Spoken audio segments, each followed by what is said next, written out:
কাঁচকলা ভুনা রান্না দেখুন করলাম গাইস আজকে। এই তো কাঁচকলা পেঁপেটা ভুনা কি কিভাবে আপনারা পেঁপে খেয়েছেন কখনো? অবশ্যই কমেন্ট এই করে জানাবেন। চেপটি পেঁপেটা তো আমি সাথে কিভাবে চিংড়ি মাছ দিয়ে সুন্দর ডাঁটা দিয়ে রান্না করেছি। সেটা আর এই আর পেঁপেগুলো এটা আমাদের কেন গাছ থেকে করতে পেড়ে হলো এনেছি। সেটা বলি। তো এটার এখানে নিয়ম দেখতে কি পাচ্ছেন এই পেঁপেটা চ্যাপ্টা সেটা হয়ে বলি। আছে কেন? সেটা অবশ্যই কমেন্ট করে জানাবেন। আপনাদের ওইখানে কি এরকম চ্যাপ্টা পেঁপে হয় কিনা? তো চলেন আজকে রান্নাটা শুরু করা যাক। তো এখানে আমি পেঁয়াজ মরিচ দিয়ে দিয়েছি, সুন্দর করে ভাজা ভাজা করে নিয়েছি। এখানে আমি আদা বাটা, রসুন বাটা আর এখানে জিরা বাটা দিয়ে ভাজা ভাজা করে এখানে পানি অ্যাড করে দিয়েছি। এখন হলুদের ফাঁকে মরিচের ফাঁকে অ্যাড করে দিলাম।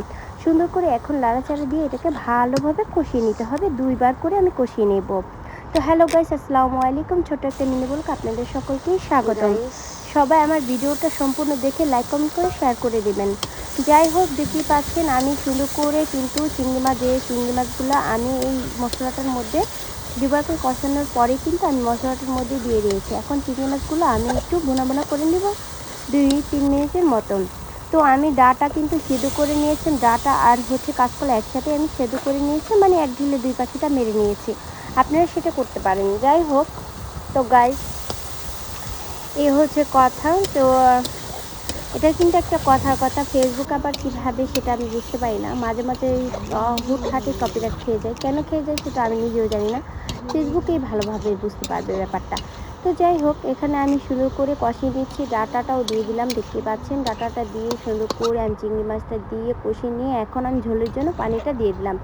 দেখতে পাচ্ছেন সুন্দর করে ঝোলের জন্য পানিটা দিয়ে এখন নাড়াচাড়া দিয়ে দিচ্ছি সুন্দর করে। একদমই ঢেকে দিয়েছিলাম। ঝোলটা যে চিংড়ি পরিমাণ আমি মাছ দিয়ে রাখতেছি রান্না সেই করেছেন পরিমাণে রেখে কিন্তু আমি এই যে একটু জিরা ফাঁকি দিয়ে নামিয়ে নিয়েছি। তরকারিটা আমার পুরো কমপ্লিট হয়ে গেছে। মাশাআল্লাহ মাশাআল্লাহ, এতটা টেস্টি ছিল, এতটা ইয়াম্মি ছিল, না খেলে বুঝবেন না। যারা যারা এখনও চিংড়ি মাছ দিয়ে ডাঁটা দিয়ে খান নাই অবশ্যই খেয়ে ফেলেন, যেহেতু এটা ডাঁটা সিজন চলতেছে। মিস করেন না, একদম খেয়ে ফেলবেন কিন্তু, হ্যাঁ।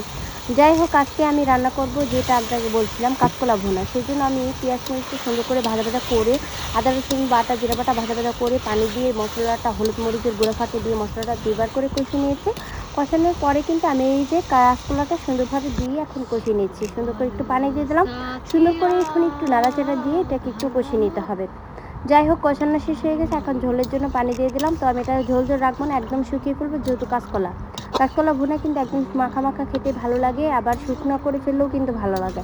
তো আপনারা যেভাবে যেটা খেতে চান অবশ্যই কিন্তু খেতে পারেন। তবে এই যে দেখতে থাকেন বলক উঠে গিয়েছে আমার, কিন্তু এটা রান্না করতে বেশিক্ষণ সময় লাগবে না। তো রান্নার শেষে কিন্তু আমি একটু জিরা ফাঁকি দিয়ে নামিয়ে নিই ঘেরানোর জন্য। আপনারা সেটা কিন্তু করে নেবেন। দেখুন মাশাআল্লাহ মাশাআল্লাহ কতটা মজা হয়েছিল, যে আপনাদের না খেলে বুঝবেন না। বাসায় খেয়ে অবশ্যই ট্রাই করে বলবেন যে আসলেও কি কাঁচকলা ভুনাটা ভালো লাগে কিনা। দেখুন গাইস আমার এই কাছে যে খুবই হচ্ছে দুর্দান্ত স্বাদে কাঁচকলা লেগেছিল। অনেক অসাম একটা খাবার ছিল। Bye bye, tata. সবাই ভালো থাকবেন, সুস্থ থাকবেন।